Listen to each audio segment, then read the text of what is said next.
Welcome back to the channel. Today I'm going to walk you through the first 5 days of the login event in Shinobi Tailed Genesis, breaking down each day to see what you should do first, what can wait until later, what F2P players can safely skip, and what you absolutely shouldn't miss if you don't want to regret it later.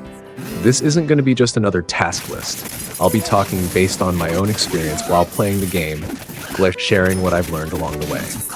If there are any small differences in the numbers, feel free to double check them in your own game, since they may vary depending on the server or future updates. First of all, there's one pattern that shows up throughout all 5 days. Almost every day has a Recruit Ninjas mission split into 2 milestones. For example, Day 1 requires 20 and 40 recruits, while Day 2 requires 20 and 30. These aren't separate missions. You don't have to recruit 20 times and then start over for another 40. You simply keep recruiting, claim the first reward at the lower milestone, then continue until you reach the higher one. Because of that, my advice is simple.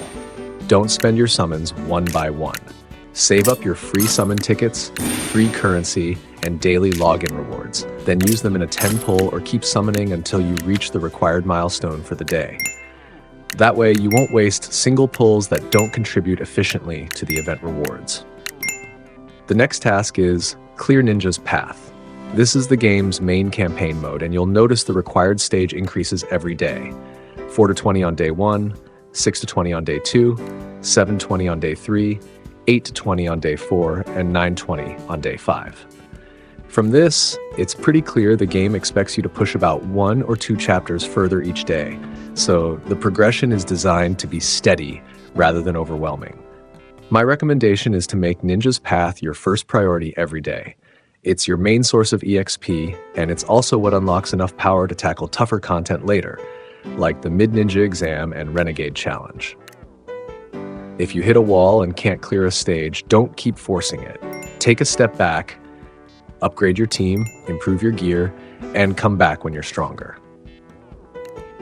Another recurring mission is Perform Quick Autoplay. It appears on days 1, 3, and 5, basically every other day. This is probably the easiest task on the list. All you have to do is enter a stage you've already cleared and use the Quick Autoplay or Sweep feature twice. It takes less than a minute, so I recommend getting it out of the way as soon as you log in. It's a quick win that lets you focus on the more time-consuming tasks afterward. Another pair of tasks you'll see almost every day is Perform 3 Challenge-Es in Ninja Training and Perform 3 Challenge-Es in Mid-Ninja Exam. These are basically your elemental training stages, fire, earth, wind, and so on, similar to what you've probably seen in other Ninja RPGs. The main rewards are EXP materials and character upgrade resources. For tasks that simply ask you to complete 3 runs, my advice is don't let them pile up. Each attempt usually costs its own stamina or entry resource, so it's better to use them as soon as they're available instead of letting them sit at the cap and go to waste. Next is Accept 3 Dispatch Task, and honestly, this is probably the mission most players forget about. Dispatch lets you send your ninjas out on time missions that run automatically in real time, so you don't have to stay in the game. Because of that, your priority should actually be to claim and start all 3 dispatch tasks the moment you log in, even before pushing Ninja's Path. The sooner you send them out, the sooner the countdown starts, and while they're running, you can spend your time clearing the rest of your daily tasks instead of waiting around later. Then, there's Buy Items from the Market 10 time. It sounds like a task that costs money, but it really doesn't. In games like this, the market usually has a section where you can spend free currencies earned from daily activities to buy upgrade materials. The task only counts how many purchases you make. It doesn't care what you buy. So the smartest strategy is simply to purchase the cheapest items available until you reach 10 purchases. There's absolutely no need to spend real money or use any of your premium currency. Moving on to Special Offer and Daily Sign-In, these are basically free tasks. Daily Sign-In is self-explanatory. You just log in and claim your daily reward. Special Offer usually only requires you to open the shop page and view the featured bundle. You don't actually have to spend any money unless you genuinely think the offer is worth buying. Otherwise, just open the page, close it, and you'll still get credit for the mission. Now let's talk about the tasks that only appear on certain days. Clear Cultivation Trip floor starts on day 2, and the requirement keeps increasing. Floor 30, 40, 50, and finally 60. This is clearly the game's tower climbing mode, where each floor gets significantly harder than the last. If you ignore it for several days, by day 5, you'll end up having to climb all the way from the lower floors to floor 60 in one go, which is both time-consuming and much harder if your team isn't strong enough. My advice is to treat Cultivation Trip as a daily priority, even on days when the event doesn't ask for it. The tower usually offers excellent account progression rewards, and climbing a few floors every day prevents you from getting stuck later. Enhanced Gear 3x only appears on days 3 and 5. Since enhancing equipment costs valuable upgrade materials, don't waste them by upgrading 3 random pieces of low-quality gear just to finish the task. Instead, use those 3 upgrades on the equipment of your main character. That way, you complete the mission while making meaningful progress on your account, instead of wasting resources. Send friendship points to friends 5x shows up on days 2 and 4. This is a simple social task. As long as you have friends added, just send friendship points to 5 of them. These points can usually be exchanged for small rewards like EXP potions or basic currencies in the friendship shop. It takes almost no effort. Just open your friends list and hit the Send All button.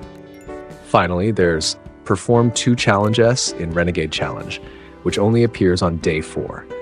This seems to be a tougher PvE mode or a special seasonal challenge rather than a daily activity like ninja training or mid-ninja exam. My guess is that it has limited entries each day or each week, so when day 4 arrives, make sure you don't overlook it. It doesn't appear again in the rest of the 5-day event, so missing it could slow down your progress. To sum everything up from my own perspective after going through all 5 days, I think the most efficient daily routine should look like this. First, accept your dispatch tasks as soon as you log in, since they need time to run in the background. Next, finish the quick and easy tasks like daily sign-in, special offer, quick autoplay, and buying items from the market. After that, climb a few floors in Cultivation Trip and push Ninja's path for EXP and to unlock the power you need for tougher content. Then move on to your daily challenge modes like Ninja Training and Mid-Ninja Exam. And finally, spend your saved currency to recruit ninjas until you reach the required milestone for the day. When it comes to gear enhancement, always invest those upgrades into your main character instead of random equipment. And as for friendship points, just send them whenever you have a spare moment, since they don't cost you any valuable resources. Overall, I think this 5-day event is designed quite well and follows the formula you often see in gacha games. The difficulty ramps up gradually, making it easy for new players to keep up without feeling overwhelmed, while still encouraging you to log in every day and interact with different game systems. From the main campaign and tower climbing to gear progression and social features. If you're playing F2P, my biggest recommendation is to complete the entire daily checklist instead of focusing only on pushing Ninja's Path or Cultivation Trip as far as possible.